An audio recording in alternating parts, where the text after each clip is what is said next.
de l'investissement en Afrique de l'Ouest. Ce podcast vous est présenté par DABA, la plateforme la plus complète pour investir dans les actions, obligations et portefeuilles gérés africains. Vous pouvez télécharger l'application DABA sur vos stores Google et Apple préférés. On démarre cette semaine avec une note positive pour les investisseurs africains. Même si les indices de la BRVM ont légèrement reculé, certains titres ont brillé et les volumes d'échanges montrent que la confiance reste solide. Aujourd'hui, on revient sur la semaine du 10 au 14 novembre. Sur le marché des actions, la 45e semaine de cotation à la Bourse régionale des valeurs mobilières a été marquée par une tendance baissière, mais pas de panique. Ce mouvement traduit surtout des prises de bénéfices après plusieurs semaines de hausse. Les investisseurs ont simplement marqué une pause.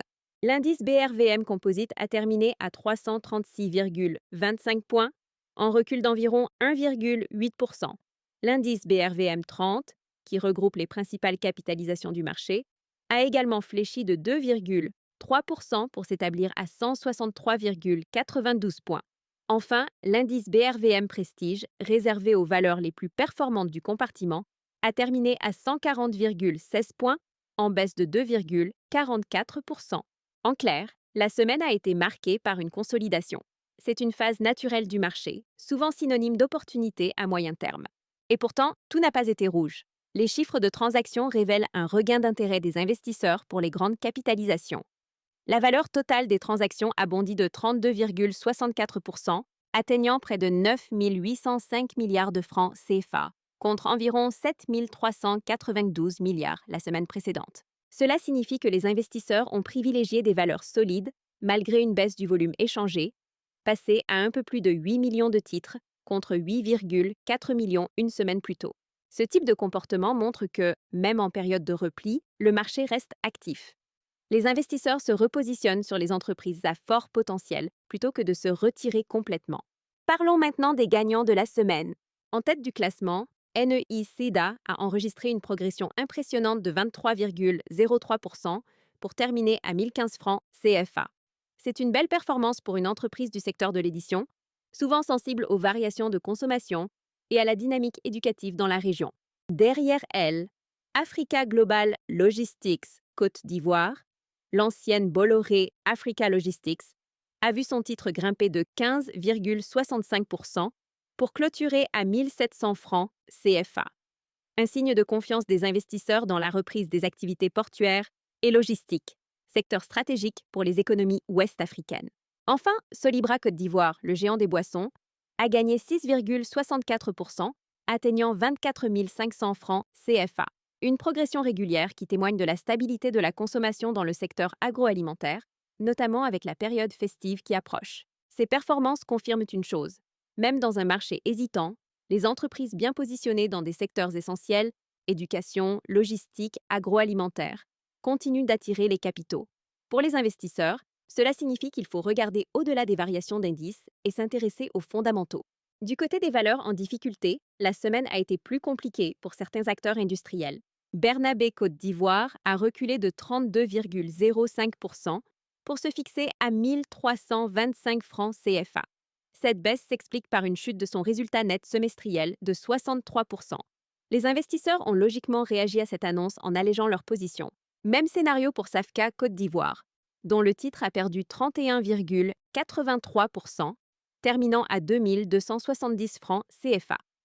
Enfin, CFAO Côte d'Ivoire a également cédé 31,82% pour s'établir à 1575 francs CFA. Ces corrections sont fortes, mais il faut les remettre en contexte. Après plusieurs mois de progression, certaines entreprises connaissent des ajustements normaux, souvent liés à la publication de résultats ou à des prises de bénéfices. Passons maintenant au marché obligataire, où la dynamique a été plus prudente.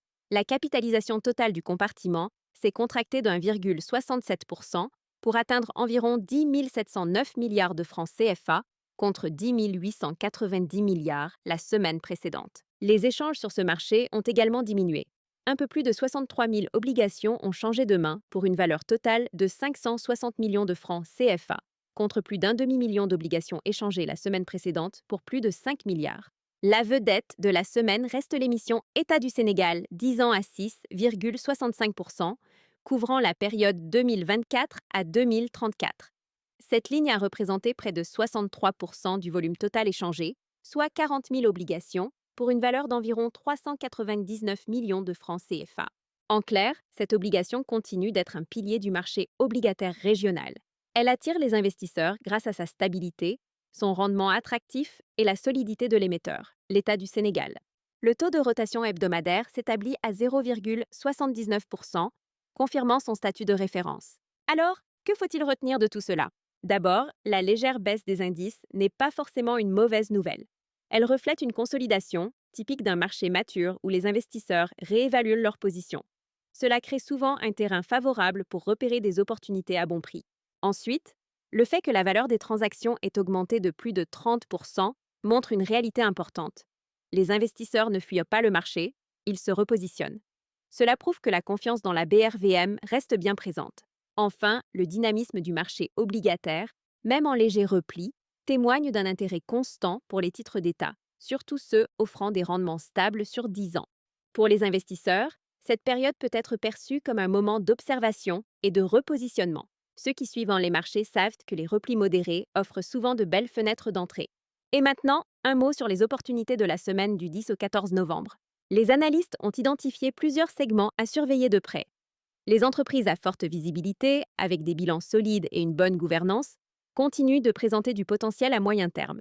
Du côté des obligations, certaines émissions souveraines offrent des rendements attractifs pour les investisseurs en quête de revenus réguliers. Sans entrer dans le détail, ces recommandations sont réservées aux abonnés d'ABA Pro.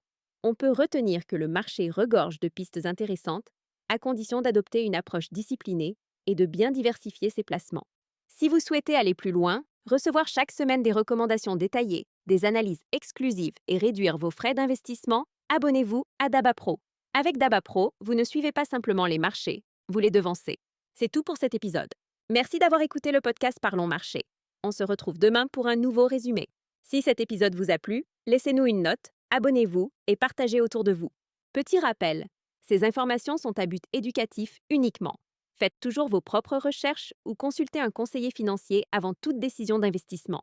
Et téléchargez l'application DABA pour commencer à investir dans les actions, obligations et portefeuilles gérés africains et accéder à d'autres contenus utiles. D'ici là, continuez d'apprendre et de faire croître votre intelligence financière.